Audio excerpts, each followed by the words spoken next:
Thank you, Doc. We're back. Bob Newhart will be out in a while. James Stevens.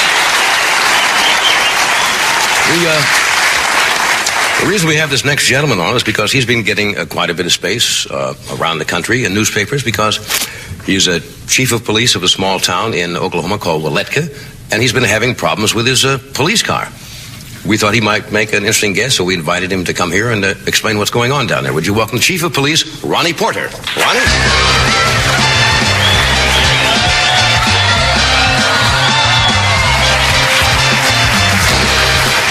Chief, it's good to meet you. Glad to be here. We met backstage, and you were just coming through, and you looked a little chagrined because somebody said you were going to go into the makeup room, and you didn't know whether you wanted to be made up or not.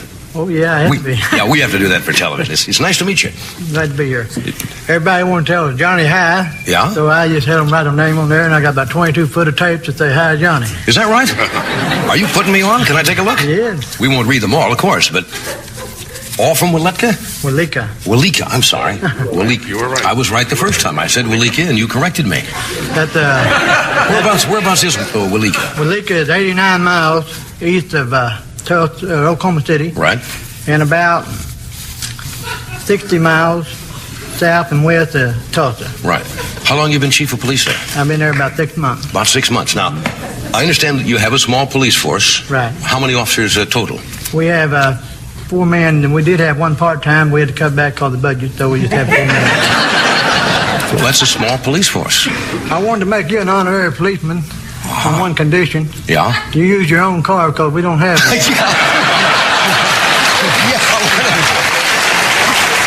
Okay, well, I'm honored. Thank you, Chief. Police of Waleka. Okay, now tell me what the problem is. When did you first notice you had problems with the police car? Well, when I took over, we had a 75 and a 76 Plymouth.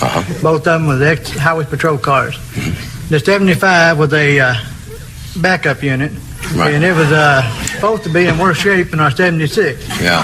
So the 76 was using about 3 quarts of oil a day, and you go over 35 miles an hour, it's shaming. So, 3 quarts of oil a day? Then what would happen when you go 35 and start when you go 35 miles an hour or more, you're putting people's lives in danger because it's shimmied. Shimmied. And there's no industry there, so our budget is down to zero. Right. And it's just like in anything, you got to have money to keep anything going. Yeah. You build a home, you run out of money, you're going to have to stop building that home. So. Yeah, and it's pretty hard when it's a small city, isn't it? Yes, it's 1,200 people. 1,200 people. And I suppose to raise money to get a new police car is not in the budget this year, I guess. That's right. A lot of towns. Well, have you had problems now when you have to try to, occasionally I suppose you have to chase somebody or apprehend somebody? Well, you do have a few try to outrun you. Mostly whenever they know you ain't got no wheels, they're going to try to outrun you. And I guess what we're doing is telling the whole nation here that you got no wheels down there. We do have a car now. Really, I had a gospel singing to raise money for the police department. Held a benefit, right? I had it nationwide, or statewide rather, throughout many papers and radios that we're going to have a gospel singing for fundraising, try to raise money. Good idea. I had several newspapers, state newspapers, local newspapers, to put it in there as a news item where I could get a lot of people down. Right. I had about 8 or 10 gospel singers donate their talent to help raise money. And the night of the gospel singing, which was August the 20th, right. I had the gospel singing. We had about 150 people come out to it. And I got about $150 to $250 in donation to the police department. But I had a news reporter, Tom Carter from the Tulsa World, come down to cover the story. And it wasn't too good of a success, so he took pictures of my wore-out police car and put it on the front page of the Tulsa World, which is the newspaper statewide in Oklahoma. Yeah. I had it covered from there, and it hit the Associated Press. And then Paul Harvey called me, and he talked about it. And I had a radio station in Kansas City. Well, you're getting a lot of press on this then. Right. Have you got a new car yet? Well, that's what I'm trying to say. Excuse me, Chief. I hate to be interrogated by you, Chief. A radio station in Kansas City picked it up on the wire. Yeah. And they had a little fun out of it. They thought it was funny. And then Johnny Dolan, who's the disc jockey, I understand he's no longer working with them. What happened to Johnny? Well, Johnny he got a hold of me the other day, and I believe he got fired. Anyhow, it's just one of them things. Yeah. Anyhow, he got a hold of it. He told me it was funny. And after he got through laughing about it, he wanted to know the serious problem. Yeah. And he helped me, and he got a hold of the Blue Ridge Mazda Company in Kansas City. They donated a 73 Catalina Pontiac with 65,000 miles on it. That's not so bad. It's really a good car, but at 10 years old... 10 years old. It's lucky to be running 3 hours, much less 24 hours a day. Yeah, so you're really not up to where you want to be yet? No, sir, no, I'm not. Tell you what, we're going to take a break, and we'll come back and talk about this some more, right? All right. All right. Okay, we'll be right back. The Chief Quarters, where you are.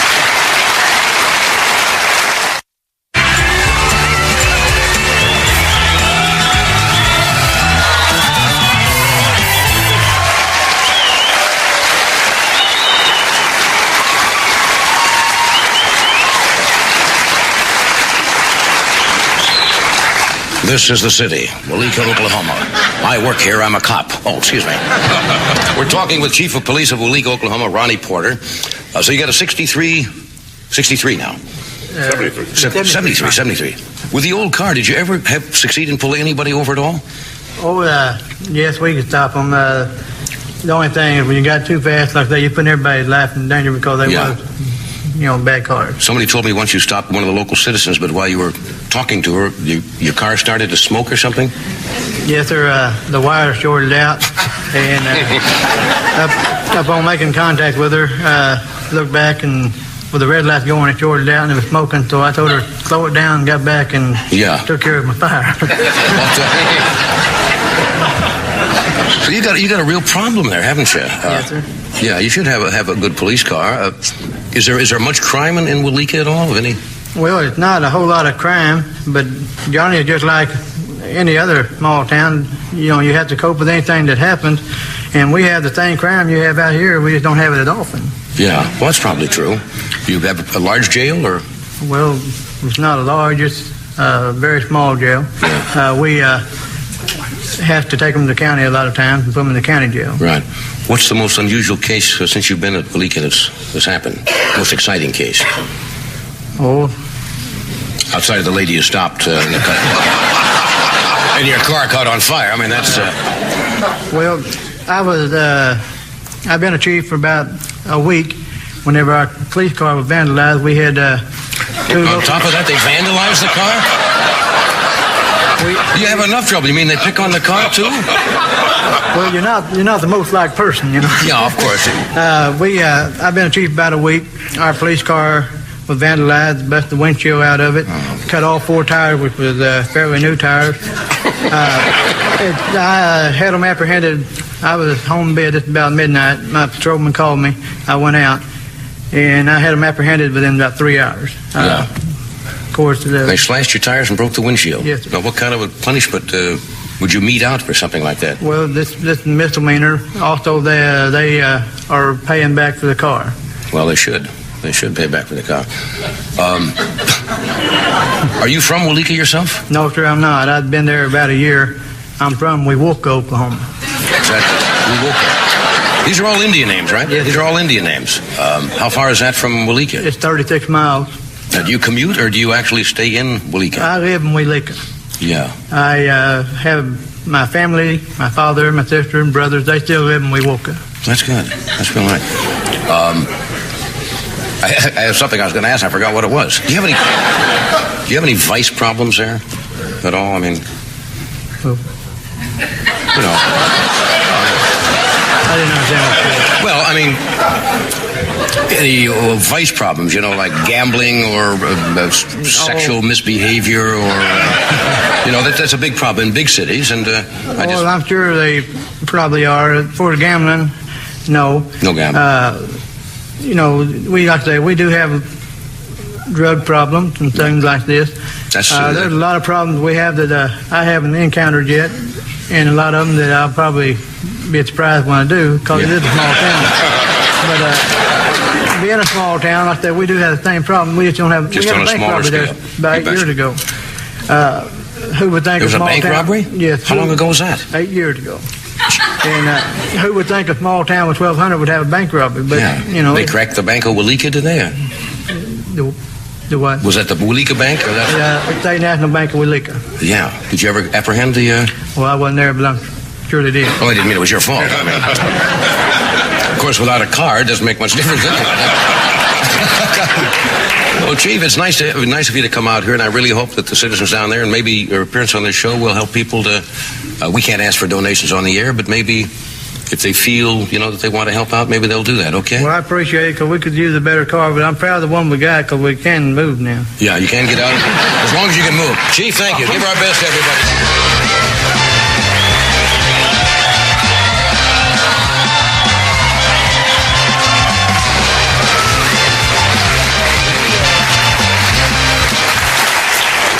Right. He's a nice man. That was Ronnie Porter, and having come from small small towns, they have the same problems, as everybody else. But you can't get in your car and chase anybody. That's not much fun.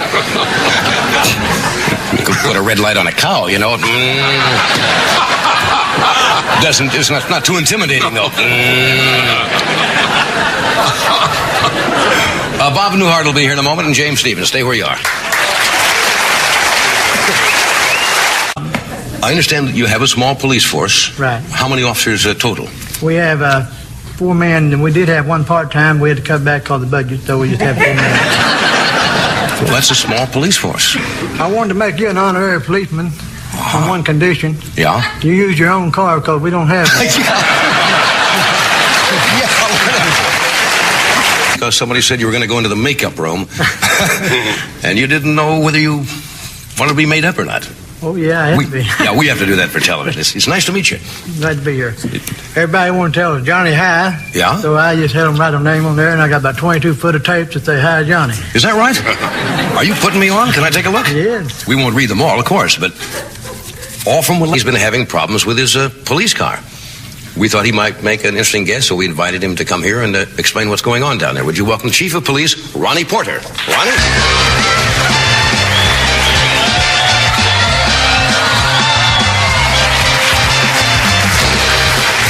Chief, it's good to meet you. Glad to be here. We met backstage, and you were just coming through, and you looked a little chagrined. Walika, I'm sorry. Walika. You were right. I was right the first time. I said Walika, and you corrected me. Whereabouts is Walika? Walika is 89 miles east of Oklahoma City. Right.